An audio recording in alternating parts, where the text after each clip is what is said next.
Hello everyone, I am the creator of Grow in Faith, and today I have a very special story. It's a story that has influenced my outlook in life, changed my relationship with religion, and influenced my view of the supernatural.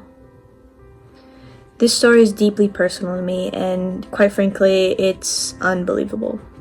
And if it didn't happen to me, I wouldn't believe it. I'm a very logical person. I think very strategically. I try to apply reason and logic into this situation, but at the end of the day, I've come to realize that it's simply an experience. Unbelievable, unforgettable, bizarre experience. So that being said, let's get into it. At 6 years old, I should have died. Blatantly put it out there. I should have died at 6 years old. But I didn't, and I'm here. So this is that story. Growing up, I lived with my mother, my father, and my older brother. We lived in a 2-story house, and my brother, he was 3 years older than me, and he was better at everything. He was better at video games, better at board games. He could get that 5-star rating in Papa's Freezeria, like, in record time. At 6 years old, this was infuriating, because he was always the best, and I was always second best, or, in other words, I was always last. And so, since our house was 2 stories, my brother was across the hall from me. So this was my room. We go across the hall, and here's my brother's room. Right in the middle, right here, are the stairs. And so whenever we were called downstairs, we would come from our rooms and race to get to the bottom. But this eventually evolved into who can jump down from the highest step. And so, can you see where I'm going with this story? It was a very lighthearted game at first, albeit very dangerous. I would do 3, he would do 4. I could never do 4 because I was 6 years old. He was 9. After a couple of days playing this game, I got fed up, and I decided I was going to do more than 4 steps. I was going to jump more than 4 steps. I was going to beat him. And I was going to do all of them. So dumb. Very dumb 6-year-old. My brother's room was open. He was playing video games. My parents were in their room. Door closed. So I kept telling my older brother, I'm gonna beat you. Finally, I'm gonna do all the steps. We both know this wasn't true. So he got annoyed. He shut the door. There I am, alone at the top of the stairs. And so, me being alone, in an instant of bravery, or rather stupidity, I decided I was going to jump. I lunged forward with all my might. I was kind of in a position where I was like, feet first.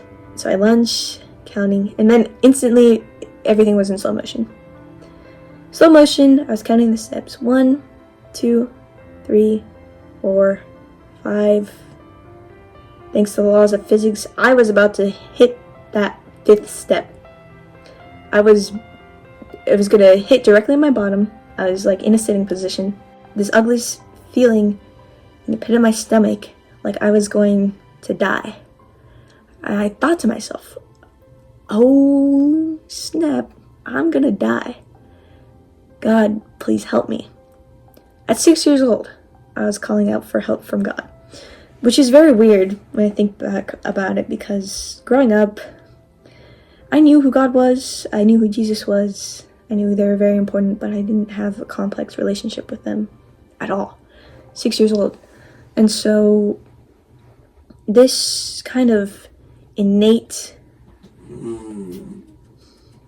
fear-driven kind of realization of I need help from God was never before experienced in my life, and something that I look back on till this day. I cried out for help for God, and he answered. He answered my cry for help. Before I could hit the bottom of the stairs, I started floating. I felt something carrying me.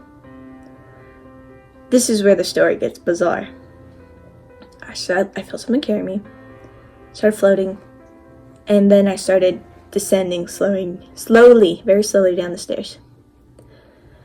Now, the way my house was set up, I no longer live in that house, but the way it was set up is that the stairs were one single flight, and it was very steep. And so I had a straight view looking down where the bottom was. And it was kind of like a hallway. It was like a enclosed staircase. And my mother had family portraits of us along the walls.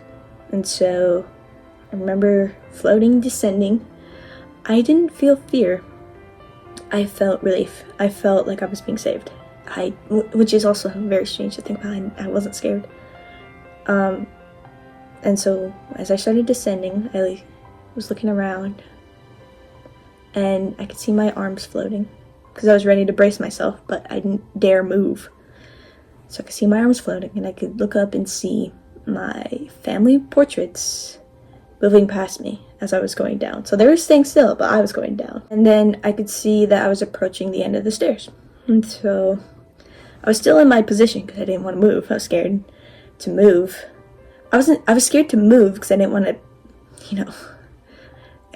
I guess I thought I was like in a bubble or something, and I didn't want to like pop the bubble, I guess is the way my 6-year-old mind put it. And so I was scared to move. I wasn't scared of what was going on. I wasn't scared that I was floating. Scared to move though. And then I was placed down on the floor. So it kind of went on the floor. I looked around. The kitchen light was off. The living room light was off, so it was dark.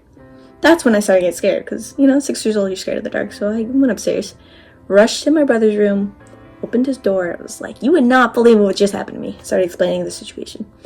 And obviously he didn't believe me. And he told me to shut up and go to sleep. And that's exactly what I did. I didn't talk about it till much later in life. Didn't think about it. I just kind of put it in the back of my mind. Until later in life when I started doubting my faith, having a rocky relationship with God. And that's when I really started thinking about it. When I felt, I guess, that I didn't deserve to be saved. I felt like I had so many questions. Like, what was that? Was that God himself? Was that my guardian angel? Like, there's obviously a being out there that is beyond us. And I can't explain it. And so later in life, that scared the hell out of me. Like, the fact that I know from my own personal experience that there's something out there. I just can't explain what it is. Obviously, now I know that's God's grace and His mercy. And I guess I knew that at 6 years old too, just not the depths of it. But somewhere along 6 years old to now, there's a period where I couldn't put my finger on it. Also, when you have an experience like that, it makes you think, why me? Why should I be the one to live? I could have easily cracked my neck and died that day. And I felt guilty. Like, now I have to do something. Now I have to make something of my life to make that moment count. To please God, because He did. He saved me. And so I put a lot of pressure on myself from this moment that I didn't even think about most of my childhood. Because this changed my life. I didn't stop thinking about it. And it gave me a lot of anxiety and restlessness. But eventually, I grew at peace with it. And I decided that the reason that I was given that experience and given my life was to share it. And even if one person out there hears my spiel and grows interested and grows closer in their relationship with God, that's why I had that experience. So I could share. If it's even one person that looks to God further because of what they heard from me, then ultimately that's why that happened to me. I know a lot of people are not gonna believe this. Like I said before, I wouldn't have believed it if it didn't happen to me, because it's so unbelievable. It's just a testimony to what God's power can do. And so that's my story. That's how I should have died at 6 years old, but through God's mercy I live. And so now that you hear about it, I'm interested in having a conversation. Put in the comments what you think about my story. Do you believe it? Do you not believe it? Yeah. So I'm just a small creator.